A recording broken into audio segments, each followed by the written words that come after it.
Hi, everybody. This is Ian. I am the Education and Outreach Coordinator for the Sternberg Museum of Natural History. And this is Fei Fei. So, there's a lot of talk lately about masks going around because we live in a really weird time.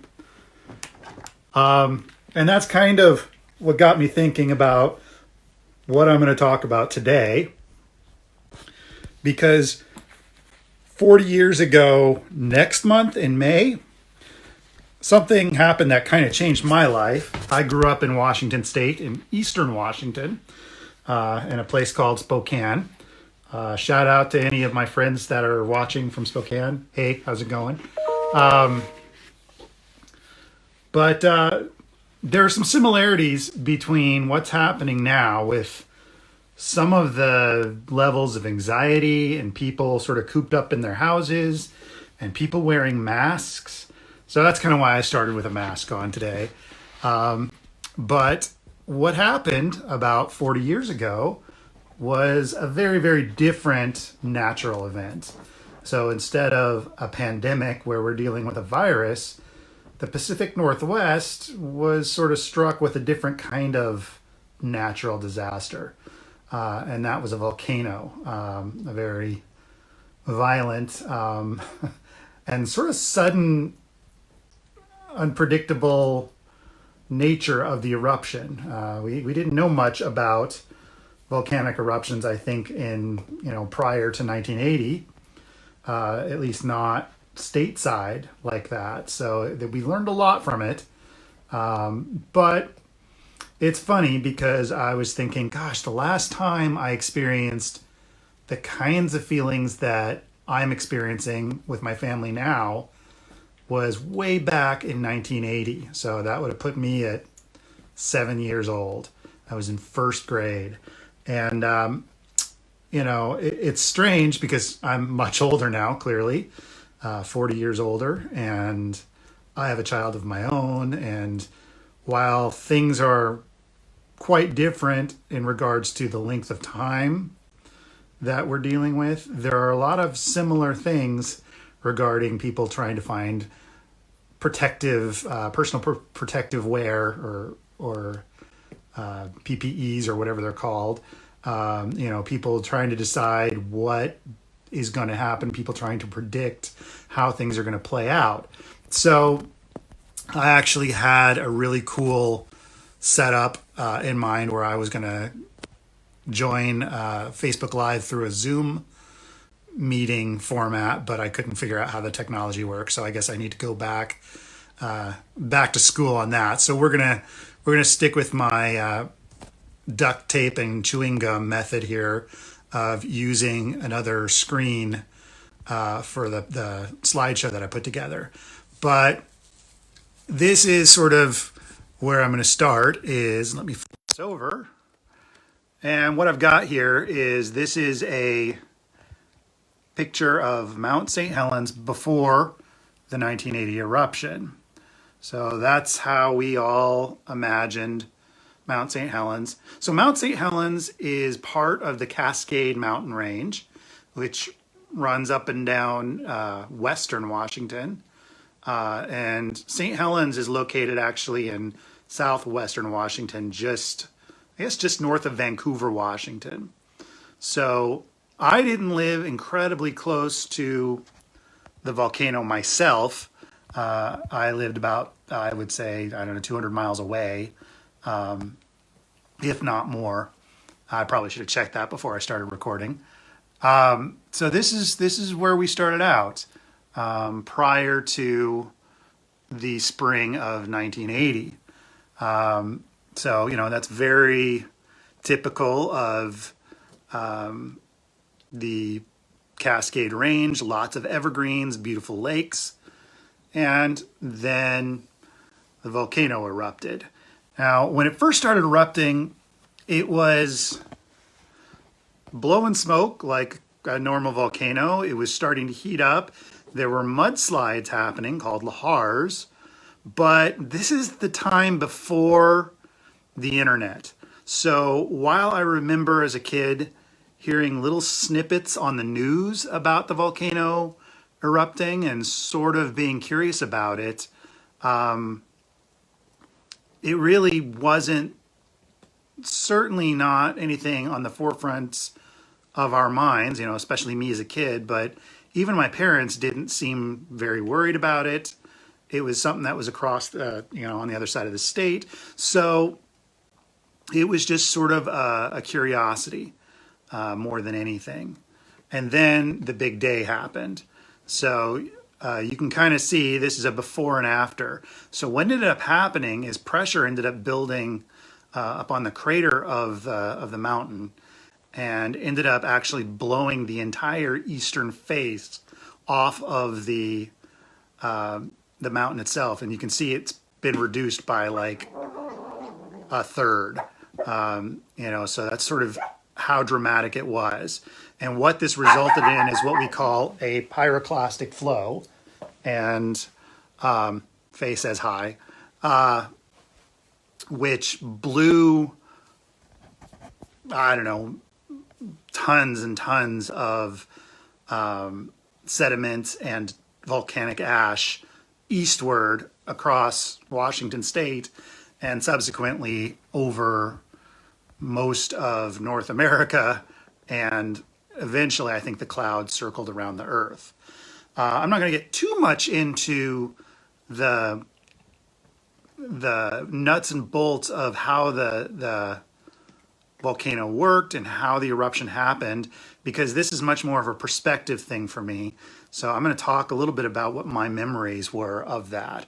So this is actually what the volcano looks like more or less nowadays. You can see that much of the vegetation is starting to grow back.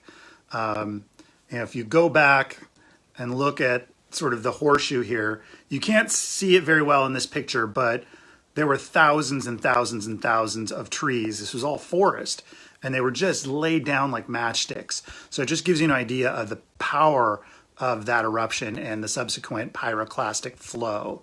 So as a child on May 18th, 1980, my memories of that day really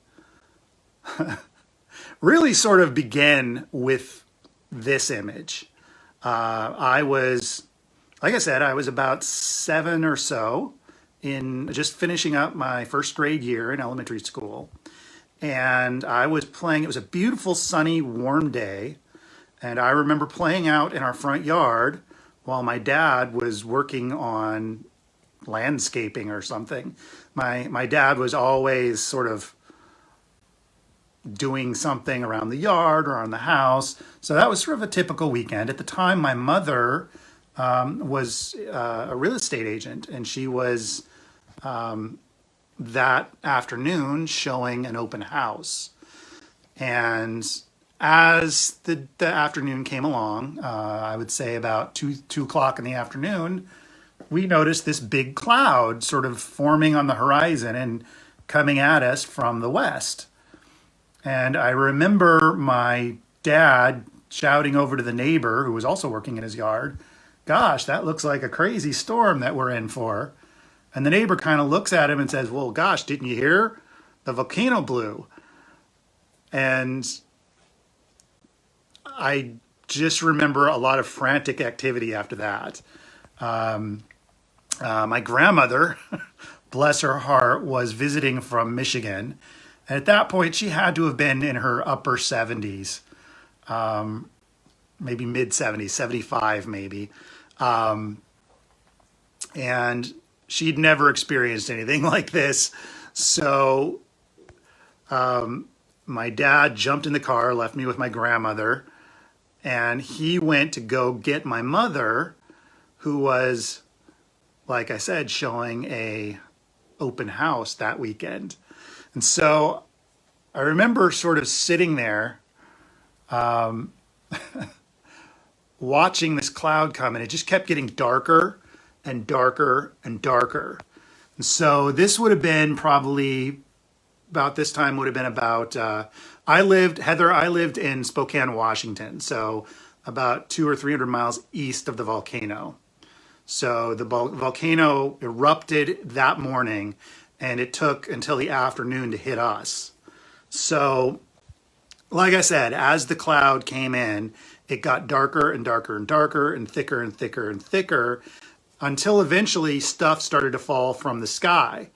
Now, at this point, neither my mom or my dad had come home yet, but the street lights were turning on, and there was this weird stuff falling from the sky. And of course, again, I'm going to reiterate, this is before wireless anything. We didn't have cell phones. We didn't have the internet. We didn't have personal computers. So all of our information was coming from the news. So it was sort of like one of those, well, now I think, my daughter would look at it as like almost like a science fiction movie, sort of old, moldy, sort of War of the Worlds kind of stuff. And you'll notice that it sort of seems like as this cloud comes, things become monochromatic. Like the color in the surrounding area seemed to go away, and everything just kind of turned into black and white. So there are me and my grandmother sitting in the living room listening to the news. The news people had no idea what was going on. And this is what it started to look like by about 3:30 or 4 p.m. So remember, this is May. This is mid-May. It was a beautiful day, and this is 4 p.m. So it should still be light. And here we've got the street lights turning on. We've got this weird stuff falling from the ground and cars driving by. And one of the crazy things about this time that I remember is the utter silence of it all. There was no birds, there was no animals, there was no people. When the cars would drive by, this ash would sort of dampen the noise that the cars would make. So, the cars would go by and they wouldn't make a sound. They would just leave these big trails of dust behind them. So it's about this time that my mom and dad finally got home. And at that point, I was pretty sure my grandma was about to have a heart attack. And it was like living in the Twilight Zone. I was bewildered. It was otherworldly.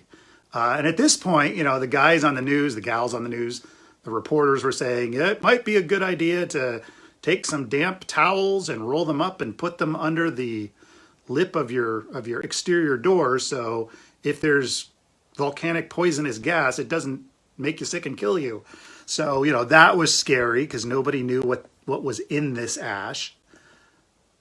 So it was a very, very, very long night. I remember not sleeping very well. And of course, when night happens in the middle of the day, it makes for a crazy long night. So this is what we woke up to in the morning. About 3 inches of this volcanic ash everywhere. And as you can see, this car going through the ash, like I said, when cars would go by, they wouldn't sound like cars normally do because there was so much insulation, I guess, or cancellation of noise because of this layer of ash. Things just didn't seem to make the same kind of noise that they normally do. And then, as you can tell, anytime the wind would blow or a car would drive by, it would create these huge clouds of dust. So there was dust everywhere. And I'll actually show you an example of what that dust looked like. The next morning, and this is where things get crazy, is everybody tries to get out and, yes, totally in Spokane, Joanne. So everybody tries to get out and clean their yards and their houses. The first thing they do is they start hosing things down, which, as many, many, many people discovered, that's absolutely the worst thing you can do with volcanic ash because it turns into cement. So that was a disaster. After a while, people's roofs were falling in because of the weight. And it seems to me that it actually started raining shortly after as well.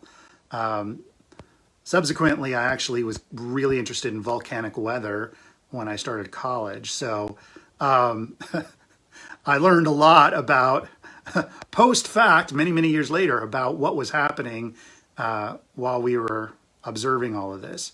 So again, here's where the similarities start to come in. You know, we don't know how long this is going to last. I think it was the president, I think it was Jimmy Carter was president, and he declared Washington State a disaster zone. So we were living in an official disaster zone and trying to figure out how to clean this stuff up. It was stopping up all of the drainage systems and clogging all of the all of the drain grates. So I mean, it must have taken weeks and weeks and weeks to clean up.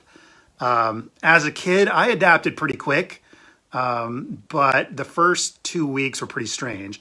And you can see that people were using whatever they could find to cover their faces because this stuff was terrible to breathe. It's actually, if you look at this stuff under a microscope, it's actually like microscopic shards of glass. So it's not something you want to breathe. So you can imagine at all the local hardware stores, there was a huge run on masks, dust masks and shop masks, all those kinds of things. So it was probably hard to find masks. We were lucky because, like I said, my dad was really into woodworking and had a bunch of masks at our house. But you had people using, it looks like this person has, like a handkerchief or something around their face. So that's something that's a parallel to what's happening today that I see, is you see people running around with whatever they can find, even though this personal protection may not be the best thing for the situation. And then also this sort of feeling of uncertainty, and you've got people declaring your surrounding area as a disaster zone. So it was a pretty strange thing. So that's kind of the end of the, yeah, isn't that cool, Joanne? Joanne says she loves the picture of the Lincoln statue with the dust mask on it. And, you know, just like today, you know, the only way to deal with that situation is have a sense of humor. So let me show you. This is a bona fide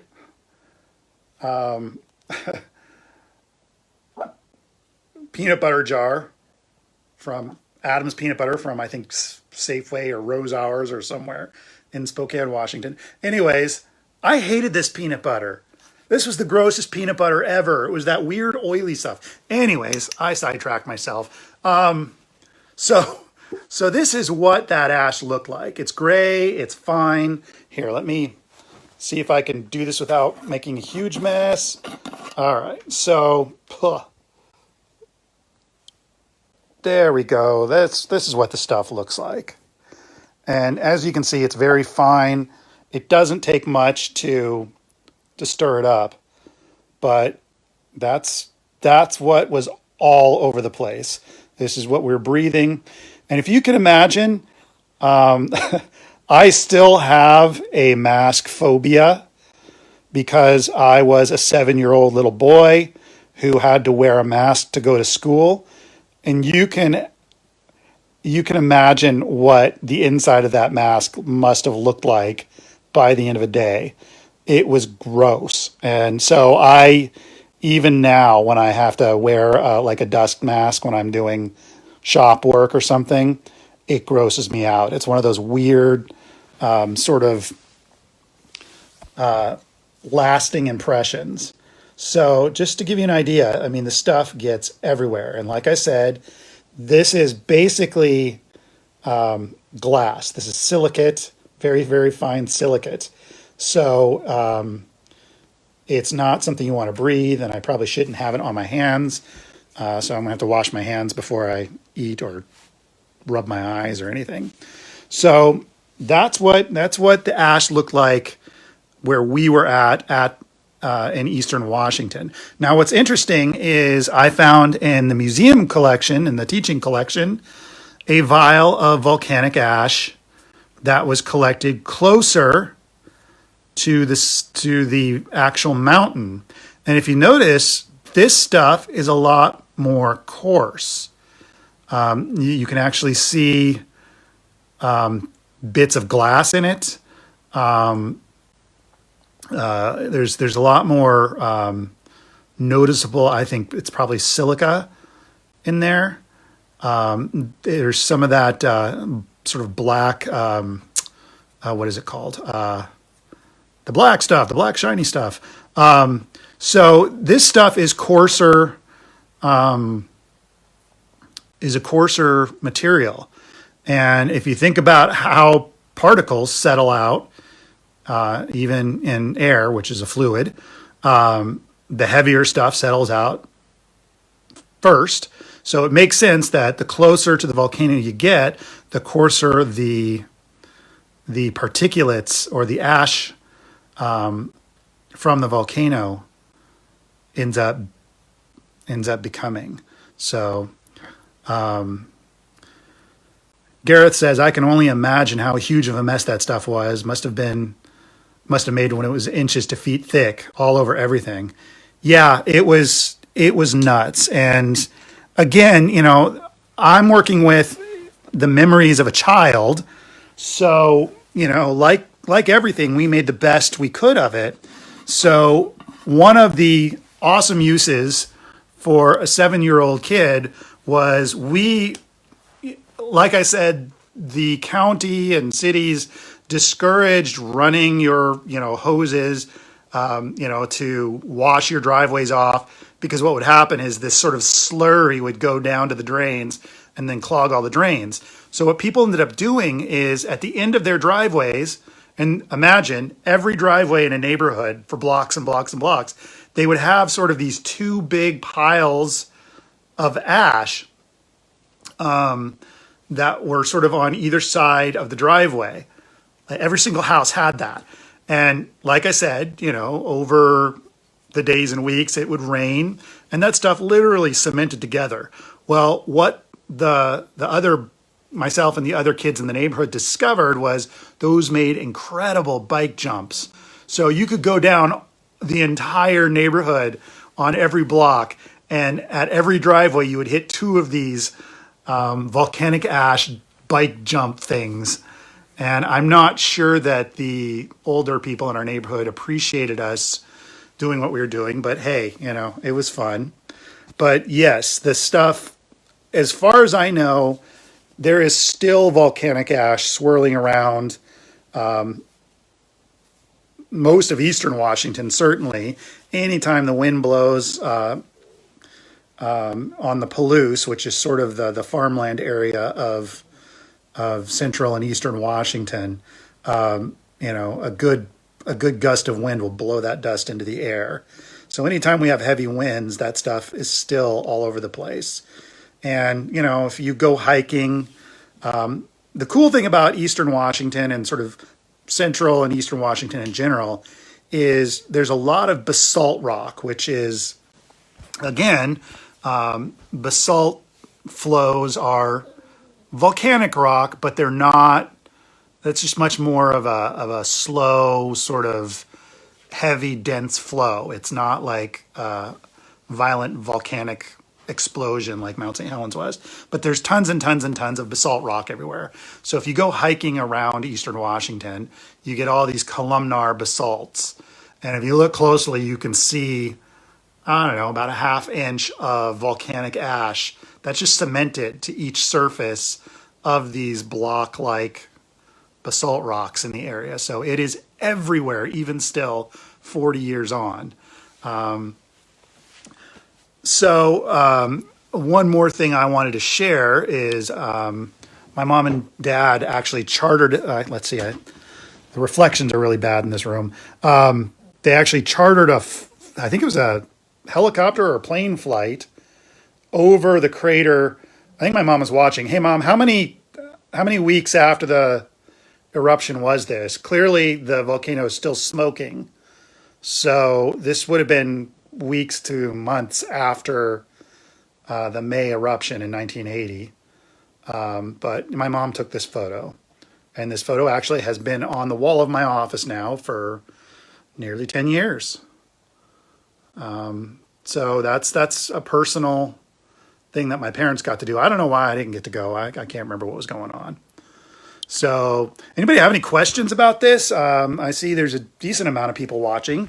So that's my experience of living through a volcano. And ironically, many years later, I ended up studying geology and actually getting an advanced degree in geology. So that's pretty crazy. Granted, it was a focus in vertebrate paleontology, but we still, had to cover all of the different aspects of geology. So I did learn a lot about how the volcano worked, and I definitely developed an appreciation for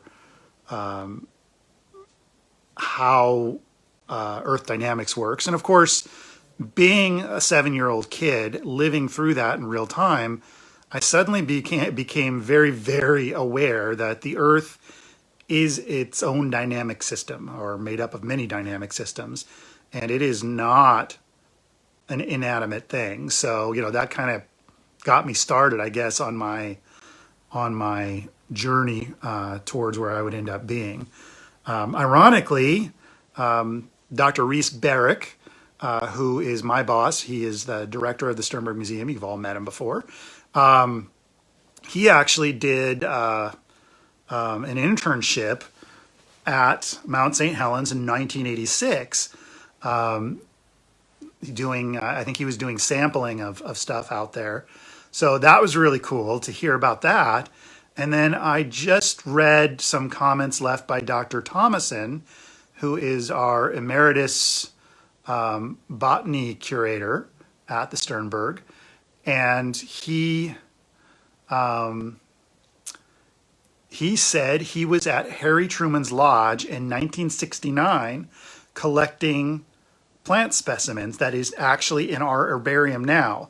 And what's crazy about that is both that area as well as Harry Truman. And if you all don't know who Harry Truman is, Harry Truman was this grumpy old man who, I don't know, he had to have been like 800 million even then.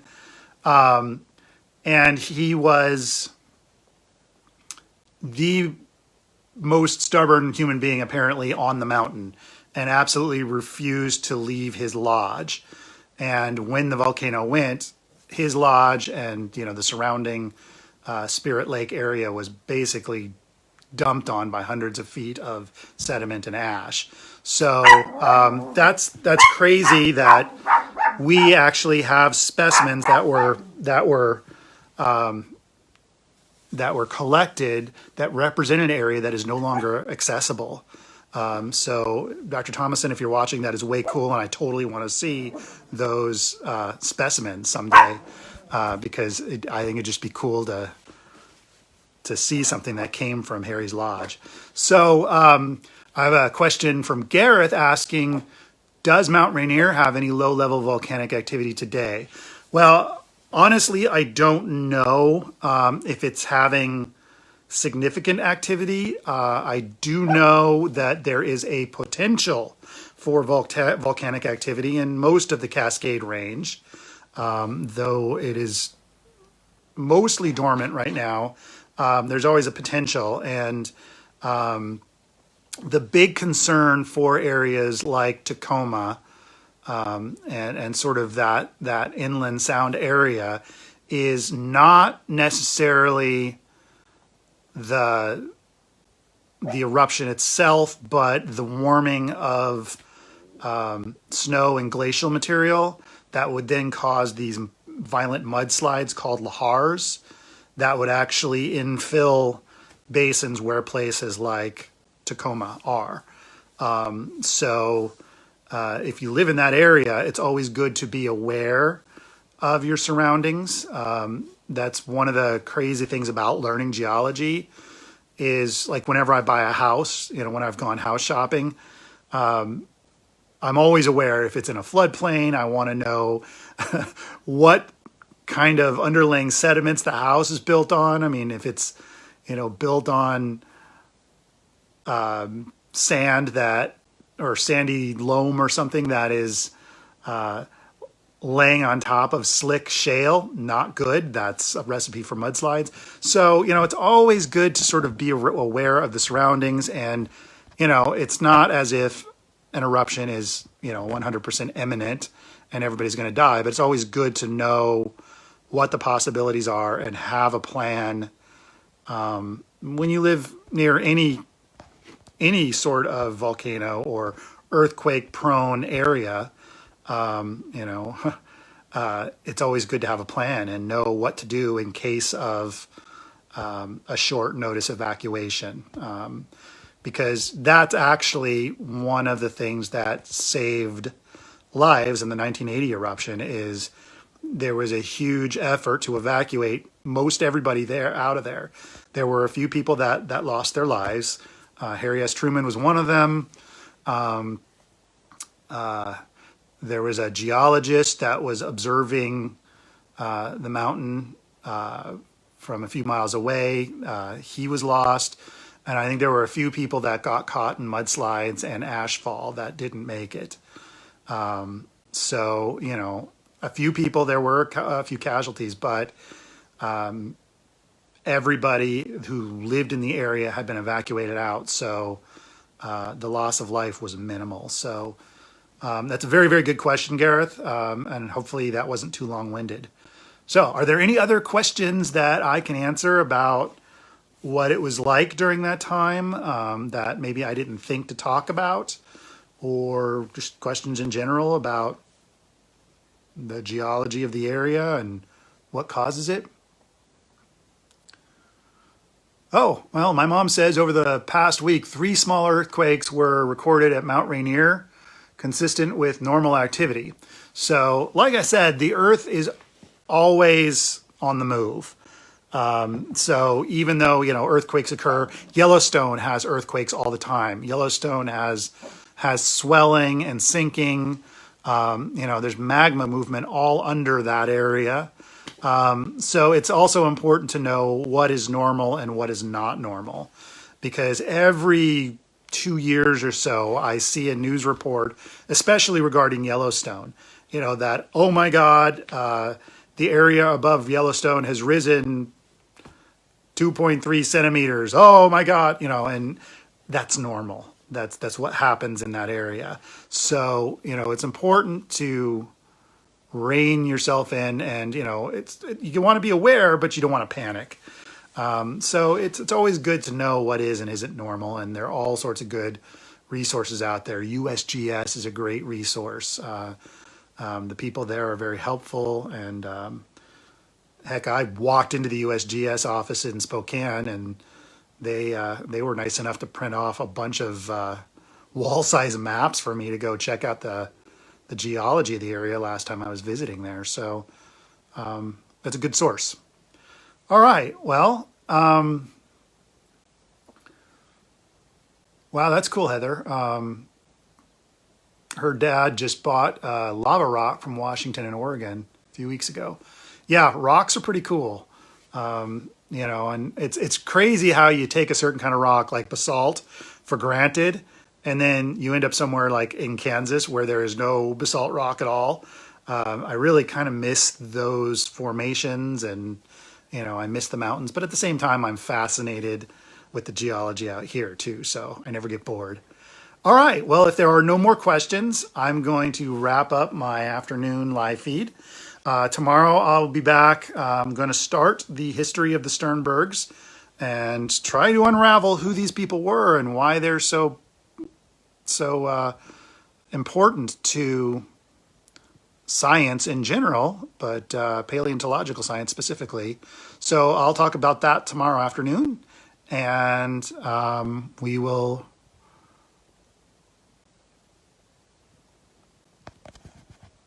Oh, got a few more comments. Sorry, I got distracted there. So we got ash from Mount St. Helens in Kansas, a very thin layer. They told us not to wipe it off our cars. It would scratch. Yep, that is good advice, because, yeah, they're basically miniature pieces of glass, so it would scratch any nice paint job you had. And I remember my dad and my mom discussing like the damage that the stuff could do to your air intakes and your engines and your cars and stuff. So there was a lot of concern that luckily I was blissfully unaware of as a child. Let's see, Gareth says, it amazes me how much of Mount St. Helens just disappeared from the top of the mountain just to be distributed to other areas. Yeah, there are a couple of, and I tried to make them work, but it just wouldn't happen for me. But there are really some great animated sort of slideshows of the mountain literally almost liquefying. It's amazing how fluid that whole part of the mountain looks. It literally like sort of melts before the pyroclastic flow happens. So if you get a chance to watch that, it's incredible. So, and just to clear everybody's head, Yellowstone is currently on green status. We're good.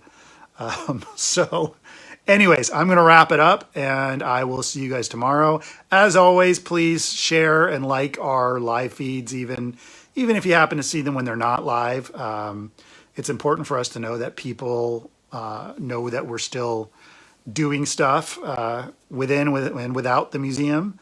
We're still here trying to do our best to interface with the public. So hopefully we'll see you tomorrow, and stay healthy, stay happy, stay safe, and have a good day.